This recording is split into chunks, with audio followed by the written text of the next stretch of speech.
Hello guys, આજે આપણે બનાવીશું વધેલા ભાતમાંથી એક નવી જ રેસીપી બનાવશું. તેના માટે એક બાઉલમાં આપણે ભાત લઈ લીધો છે, વધ્યો તો તે 1 વાટકા જેટલો, અને ગાજર ખમણીને લીધું છે 1 વાટકા જેટલું, અને કોબી ઝીણી કટ કરેલી લીધેલી છે. તમે જેટલી લેવી હોય એટલી લઈ શકો છો. જે તમારે વેજીટેબલ લેવા હોય તે એડ કરી શકો છો. એક મોટી ડુંગળી કટ કરીને લીધેલી છે, અને એક બીટ ખમણીને લીધેલું છે. તમારી પાસે કેપ્સિકમ હોય તો એડ કરી શકો છો. કોઈ પણ વેજીટેબલ તમારે એડ કરવા હોય તો કરી શકો છો.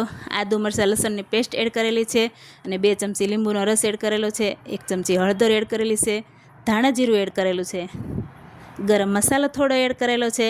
આપણે દેશી જ રીતે આપણે આજે મંચુરિયન બનાવીશું. તો આ રીતના લાલ મરચું પાવડર એડ કરેલું છે, અને થોડું મીઠું એડ કરેલું છે. આ રીતના બધું આપણે અત્યારે વેજીટેબલને ભાત બધું મિક્સ કરી લેશું. ગમે રીતના હાથેથી બધું મિક્સ કરી લીધું છે. ત્યાર પછી આપણે ચણાનો લોટ લીધો છે 1 વાટકું. તો અત્યારે આપણે અડધો વાટકો એડ કરીશું. આપણે જોઈએ છે બાઇન્ડિંગ માટે અડધો વાટકો આપણે ચણાનો લોટ એડ કર્યો છે. થોડું એવું ચોખાનો લોટ પણ આપણે એડ કરેલો છે. અડધામાંથી અડધો વાટકો એટલો એડ કરેલો છે. આપણે 3 થી 4 ચમચી જેટલો હશે એટલો આપણે ચોખાનો લોટ એડ કરીશું. એટલે આપણે જે વેજીટેબલનું પાણી હોય તે ચૂસી લઈશે. આ રીતના આપણે બધા બોલ્સ રેડી કરી લઈશું. આ રીતના ડો રેડી થઈ જાય ત્યાર પછી આપણે તેમાંથી આ રીતના મીડિયમ સાઇઝના મંચુરિયનના બોલ રેડી કરી લેશું.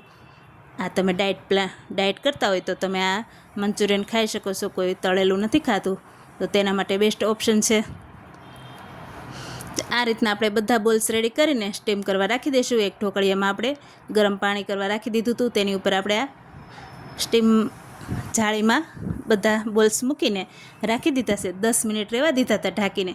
ત્યાર પછી તમે જોઈ શકો છો સરસ એવા બફાઈ ગયા છે આપણે બોલ્સ. અને આ રીતના આપણે એક પેનમાં વઘાર કરશું. તો 2 પાવડા જેટલું તેલ એડ કરેલું છે. 10 થી 12 લસણની કળી ઝીણી કટ કરી લીધી તે એડ કરી દીધી છે. થોડી સાતળશું.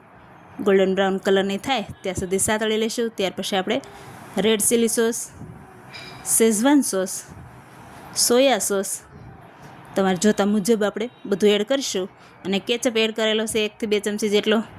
આ રીતના બધું મિક્સ કરીને આપણે જે બોલ્સ બનાવ્યા હતા તે એડ કરી દીધા છે.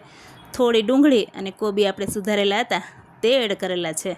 તમે જોઈ શકો છો બધું આપણે મિક્સ કરી લઈશું.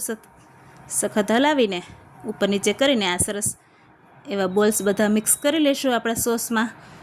અને સરસ એવું મંચુરિયન રેડી થઈ ગયું છે. વેજ મંચુરિયન, દેશી મંચુરિયન કહો તો પણ ચાલે, અને સ્ટીમ મંચુરિયન તમે જો કોઈ પણ નામ આપી શકો છો. વધેલા ભાતમાંથી કેટલું સરસ મંચુરિયન રેડી થઈ ગયું છે. તમે એકવાર જરૂર ટ્રાય કરજો. જો તમને મારા વિડીયો ગમતા હોય તો લાઇક, શેર અને સબસ્ક્રાઈબ કરજો. આ રીતના હું ટેસ્ટ કરીને પણ બતાવું છું. ઉપરથી ગાર્નિશિંગમાં ધાણાને એડ કરેલા છે. અને સર્વ કરીશું. ખૂબ જ ટેસ્ટી અને યમી એવું મંચુરિયન રેડી થયું છે. Thank you.